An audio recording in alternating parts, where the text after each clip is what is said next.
Bikini की दीवानी बहुरानी। बन्नों की नई नवेली बहू माया दिमाग से थोड़ी हिली हुई होती है। वो शादी के दिन तो लहंगे में होती है, लेकिन ससुराल में पहली सुबह वो बिकनी पहनकर सबके सामने आती है। बहू को बिकनी में देख ससुर पंचम और पति विवेक बिल्कुल हैरान रह जाते हैं। बन्नो माया को एक जोरदार थप्पड़ लगाती है। माँ जी, मैंने ऐसा कौन सा गुनाह कर दिया जो आपने ससुराल के पहले दिन ही मेरा थोबड़ा सुजा डाला? अरे कुलटा कुलक्षणी सत्यानाशी लड़की, अपनी सारी शर्म और लाज लज्जा कहीं किसी बैंक में गिरवी रख कर आई है क्या तू यहाँ पे? अरे मेरा घर क्या खुला बीच है जो तू बिकिनी पहनकर डोलती रहती है यहाँ से वहाँ? नहीं माँ जी, वैसी बात नहीं है। वो क्या है ना, मुझे ना बिकनी पहनना अच्छा लगता है।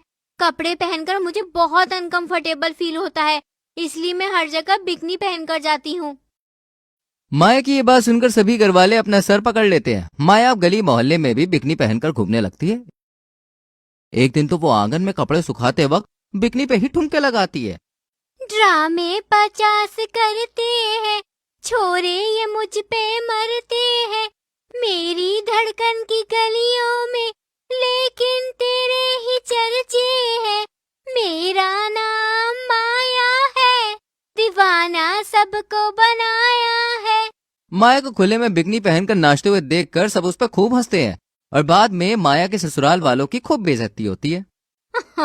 अरे बन्नो बहन, लगता है तुम्हारी बहू के कपड़ों का तुमने अचार डाल दिया है, इसलिए वो सरेआम नंगा नाच करते हुए बिकनी पहनकर घूमती है।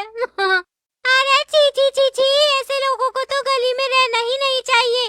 कितनी घटिया है तेरी बहू बन्नो, गली के आदमियों को तो दीवाना ही बना दिया है, कहीं हमारी बेटियों को ना बिगाड़ दे। बन्नो घर जाकर माया की खूब धुलाई करती है। उससे घर वाले अब सख्त चेतावनी भी देते हैं। तुझे अब मैं फर्स्ट मेरा मतलब है लास्ट वार्निंग दे रही हूँ। आइंदा तू बिकनी पहनकर बाहर निकली तो मैं तुझे कच्चा चबा जाऊंगी। लेकिन माँ जी।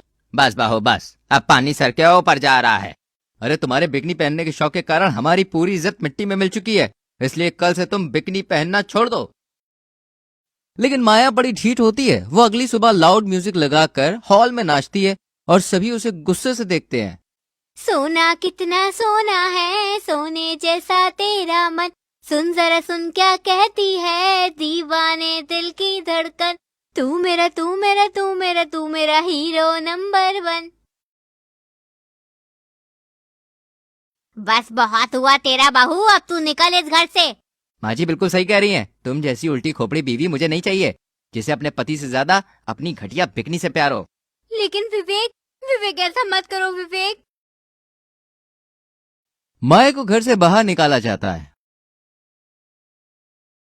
और कुछ देर आगे चलने पर उसे कुछ गुंडे बिकनी में देखकर अगवा करके अपने अड्डे पर ले आते हैं। क्या सॉलिड माल है बे। बड़ा बिकनी पहनकर मटक मटक कर चलने का शौक है ना तुम्हें? आज हम तुम्हारा सारा शौक उतार देंगे। नहीं, मुझे कुछ मत करना, मेरी ही गलती है। काश मैं बिकनी नहीं पहनती, काश सबकी बात मान लेती मैं। लेकिन तभी अचानक से गुंडे पीछे हट जाते हैं और वहां विवेक, बन्नू और पंचम आते हैं। माया जानकर हैरान होती है कि ये सब विवेक का नाटक था। क्या इसका मतलब ये तीनों गुंडे एक्टर्स हैं? हाँ माया, इस नाटक के जरिए तुम्हें बस ये एहसास दिलाना था कि हर कहीं बिकनी पहन के जाना तुम्हारी जान के लिए कितना खतरनाक साबित हो सकता है। मुझे माफ कर दो आप तीनों, मैंने आप तीनों की बात नहीं मानी। भले ही आज जो हुआ वो एक नाटक था, लेकिन उसके जरिए मुझे सबक मिल चुका है। चलो कोई ना, सहज पाके सो मीठा होए, देर से ही सही, इसके घुटनों की अकल भेजे में ट्रांसफर हो ही गई। और फिर उस दिन के बाद से माया बिकनी पहनना छोड़कर नॉर्मल कपड़े पहनने लगती है और हंसी खुशी अपने ससुराल वालों के संग रहती है।